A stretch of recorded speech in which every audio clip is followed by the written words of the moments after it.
Vous comprenez ce que ça veut dire? Je ne suis pas en train de dire que par la mort de Jésus, alors la guérison est possible. Non, je suis en train de dire que par la mort de Jésus, par les meurtrissures de Jésus, il nous a garanti une vie libre. Oui, libre de toute maladie. C'est ce que ça veut dire. Du point de vue de Dieu, la nouvelle création est libre de toute maladie et libre de tout péché. Bien-aimés, je suis vraiment heureux de partager avec vous une bouchée de la parole à la table du Seigneur. Alors, le titre de notre bouchée aujourd'hui, c'est « La pensée de Dieu sur le péché et la maladie ». Béni soit le nom du Seigneur. Alléluia. Bienvenue à la table du Seigneur. Yeah! Alors, nous allons prendre notre premier passage dans le livre de Pierre. 1 Pierre chapitre 2 verset 24. Voici ce que disent les Écritures. Lui qui a porté lui-même nos péchés en son corps sur le bois, afin que, morts au péché, nous vivions pour la justice. Lui par les meurtrissures duquel vous avez été guéris. Donc, les meurtrissures ici, ce sont les blessures. Donc, lui par les blessures duquel vous avez été guéris.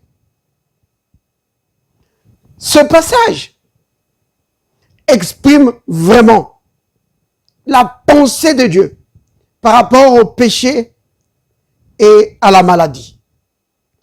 Nous remarquons donc dans ce passage que on parle à la fois de la solution du péché et de la solution de la maladie. Et le Christ, lui qui a porté sur son corps nos péchés, a aussi porté sur lui nos maladies. Vous comprenez, bien-aimés? La pensée de Dieu a été exprimée bien avant. En réalité, Pierre, l'apôtre Pierre ici, ne fait que citer l'écriture d'Ésaïe 53. Donc, dans le prophète Ésaïe, à son époque, il avait prévu de cela. Dieu avait parlé par la bouche d'Ésaïe, annonçant d'avance qu'il y aura une solution pour le péché. Mais pas seulement pour le péché, mais aussi pour la maladie. Donc Dieu avait annoncé d'avance que celui qui viendra pour régler la question du péché va aussi régler la question de la maladie. Vous comprenez, bien-aimés? Donc, parce que il faut bien comprendre, bien-aimés, que la maladie, ce n'est que la conséquence du péché. Donc, c'est tout à fait normal que Dieu annonce donc la fin de la maladie en annonçant la fin du péché. Il dit, dans Ésaïe 53, il dit ceci, verset 4. Cependant, ce sont nos souffrances qu'il a portées. C'est de nos douleurs qu'il s'est chargé. Et nous l'avons considéré comme puni et frappé de Dieu et humilié. Mais il était blessé pour nos péchés. Vous avez entendu? Brisé pour nos iniquités. Le châtiment qui nous donne la paix est tombé sur lui. Oh là là. Et c'est par ces meurtrissures que nous sommes guéris. Donc, le prophète Ésaïe était en train de proclamer cela, de prophétiser ça. Mais quant à Pierre, ce n'était plus une prophétie. Pierre était en train d'annoncer l'accomplissement de ce que Ésaïe avait annoncé. Donc, ça exprime, ces deux passages expriment d'une manière claire la volonté de Dieu. Que Dieu, non seulement, il avait pour volonté de régler la question du péché, mais également régler du même coup la question de la maladie. Donc, du point de vue de Dieu, quand il a réglé la question du péché, la question de la maladie aussi a été réglée. Donc, pour Dieu, la nouvelle création, alléluia, la nouvelle création en Christ, non seulement est libre de tout péché, mais elle est également libre de la maladie. Vous comprenez? La nouvelle création a été affranchie de la maladie, affranchie du péché. Oh, bien-aimés, beaucoup de chrétiens sont prêts à reconnaître, et tous les chrétiens de toute façon le reconnaissent, que le Christ nous a affranchis du péché. Mais très peu reconnaissent qu'il nous a affranchis du même coup de la maladie. Vous comprenez ce que ça veut dire? Je ne suis pas en train de dire que par la mort de Jésus, alors la guérison est possible. Non, je suis en train de dire que par la mort de Jésus, par les meurtrissures de Jésus, il nous a garanti une vie libre. Oui, libre de toute maladie. C'est ce que ça veut dire. Du point de vue de Dieu, la nouvelle création est libre de toute maladie et libre de tout péché. Vous comprenez? Donc, la raison pour laquelle la nouvelle création est libre de toute maladie, c'est parce que elle est libre de tout péché, parce que la question du péché a été réglée par le Christ.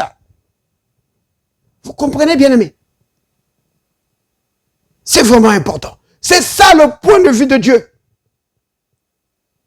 C'est pourquoi, dans ces Écritures, on parle à la fois du péché et de la maladie. Donc, les deux ont été réglés. Vous comprenez? C'est merveilleux. C'est merveilleux. Si vous pouvez comprendre ça, et vous pouvez intégrer ça, oh là là, la maladie n'aura plus jamais la place dans ta vie. Maintenant, je ne dis pas qu'elle ne va pas t'attaquer. C'est pas ce que je suis en train de dire. Je suis en train de dire ceci, que si tu as maintenant cette mentalité-là, que dans ta foi, tu as accepté cela comme étant la réalité de l'évangile, que Dieu te veut en bonne santé, bien-aimé. Chaque fois que la maladie va t'attaquer, tu vas triompher d'elle. Vous comprenez? C'est cela la mentalité. C'est cela la mentalité que le chrétien devait avoir. Parce que c'est ça l'évangile de Jésus-Christ. Le Christ n'est pas mort en vain, bien-aimé. On dit ici que c'est par ses meurtrissures, par ses blessures, par le sang qui a coulé, par sa vie qu'il a donnée, nous avons trouvé la guérison. Vous comprenez? Cette écriture, ça je dois encore le dire, cette écriture n'est pas une promesse de guérison. Vous comprenez? 1 Pierre 2, 24 n'est pas une promesse de guérison. Parce que certains disent, oh Dieu nous a promis la guérison. Non, Dieu ne nous a pas promis la guérison. Vous comprenez? Il nous a donné la bonne santé. C'est mieux. Alléluia. Dieu ne nous a pas promis la guérison. Bien sûr, Dieu guérit. Mais ce qu'il nous a donné, c'est pas juste la guérison. Il nous a donné la bonne santé. C'est-à-dire une vie affranchie de la maladie. Comme il nous a affranchis du péché. Vous comprenez? C'est cela la pensée de Dieu.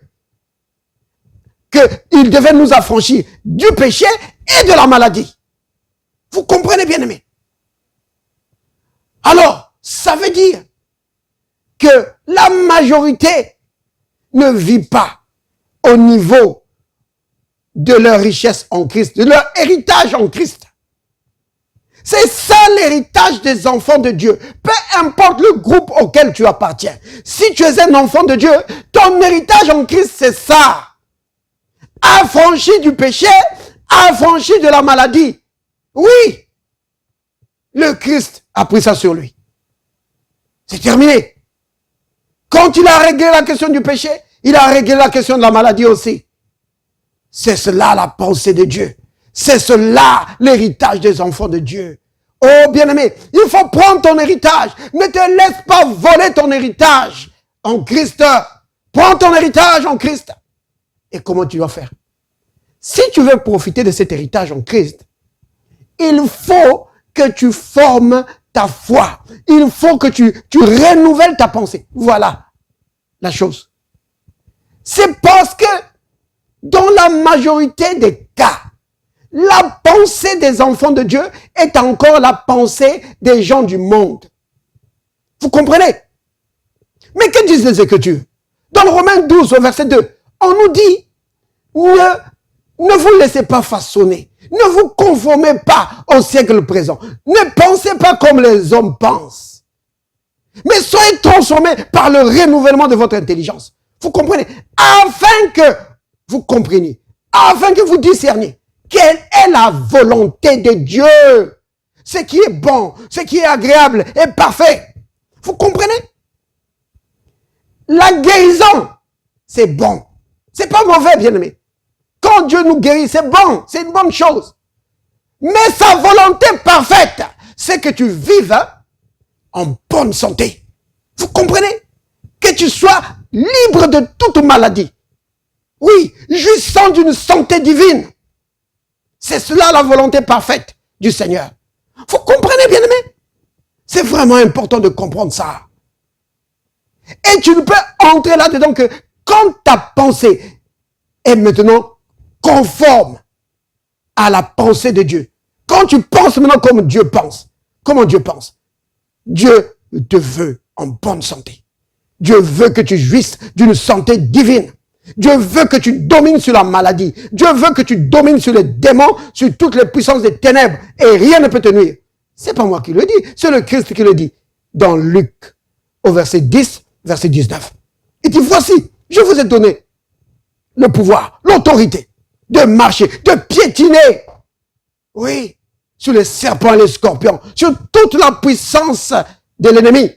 Et rien ne peut vous nuire. Si tu peux dominer sur toute la puissance de l'ennemi, alors où peut passer la maladie? Toutes les attaques de l'ennemi vont passer où? Vous comprenez? C'est cela sa volonté parfaite pour nous, bien-aimés. Oh, béni soit le nom du Seigneur. Alléluia. Amen. Seigneur, merci. Merci pour l'autorité que tu nous as donnée. Oui, de dominer sur les puissances des ténèbres, de dominer sur la maladie, et rien ne peut nous nuire.